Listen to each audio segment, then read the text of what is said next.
Essuula eyokusatu.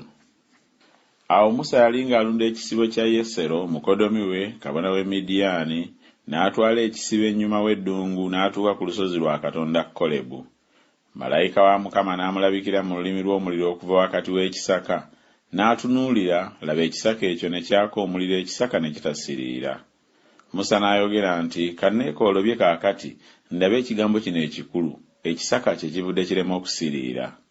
Mukama bwe yalaba nga yeekooloobezza okulaba, Katonda n'amuyita ng'ayima wakati w'ekisaka, n'ayogera nti, Musa, Musa. N'ayitaba nti, nze nzuuno. N'ayogera nti, tosembera wano, ggyamu engatto zo mu bigere ebyo, kubanga ekifo ky'oyimiriddemu y'ensi entukuvu. N'ayogera nate nti, nze ndi Katonda wa kitaawo, Katonda wa Ibulayimu, Katonda wa Isaaka, era Katonda wa Yakobo. Musa n'akweka amaaso ge, kubanga yatya okumutunuulira Katonda. Mukama n'ayogera nti, ndabidde ddala okubonaabona okw'abantu bange abali mu Misiri, ne mpulira okukaaba kwabwe ku lw'abo ababakoza, kubanga mmanyi ennaku zaabwe. Era nzise okubawonya mu mukono ogw'Abamisiri, okubalinnyisa okuva mu nsi eri, bayingire mu nsi ennungi, engazi, mu nsi ejjudde amata n'omubisi gw'enjuki, mu kifo eky'Omukanani, n'eky'Omukiiti, n'eky'Omwamoli, n'eky'Omuperizi, n'eky'Omukiivi, n'eky'Omuyebusi. Kale laba, okukaaba okw'abaana ba Isirayiri kutuuse gye ndi, nate ndabye okubonaabona kwe bababonyaabonya Abamisiri. Kale nno jangu n'akutuma eri Falaawo obaggyeyo abantu bange abaana ba Isirayiri mu Misiri. Musa n'agamba Katonda nti, nze ani agenda eri Falaawo mbaggyeyo abaana ba Isirayiri mu Misiri? N'ayogera nti, mazima ndibeera awamu naawe, era kano kali kubeerera akabonero nga nze nkutumye. Bw'olimala okuggya abantu abo mu Misiri, muliweerereza Katonda ku lusozi luno.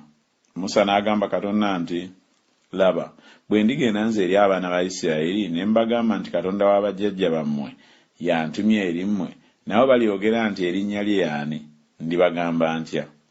Katonda n'agamba Musa nti, nninga bwe ndi.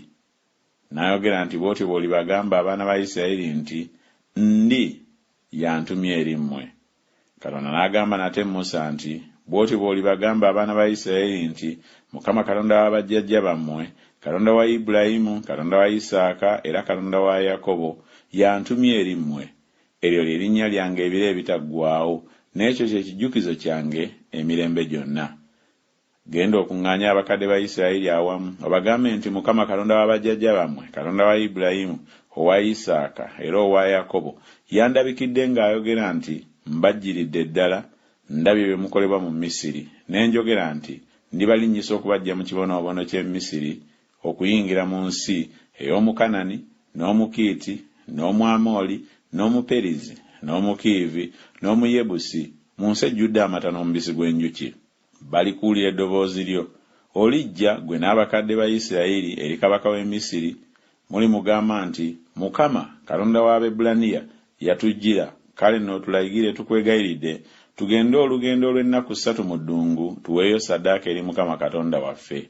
Era mmanyi nti kabaka w'e Misiri talibalagira kugenda, weewaawo era n'omukono ogw'amaanyi. Nange ndigolola omukono gwange ne nkuba Misiri n'amagero gange gonna gendikola wakati waayo, oluvannyuma lwago alibalagira. Era ndibawa abantu abo okwagalibwa mu maaso g'Abamisiri. Awo lwe mulivaayo temulivaayo bwereere, naye buli mukazi alisaba muliraanwa we, n'oli abeera mu nnyumba ye, ebintu ebya ffeeza n'ebintu ebya zaabu n'engoye mulibiteeka ku batabani bammwe n'abawala bammwe, mulinyaga Abamisiri.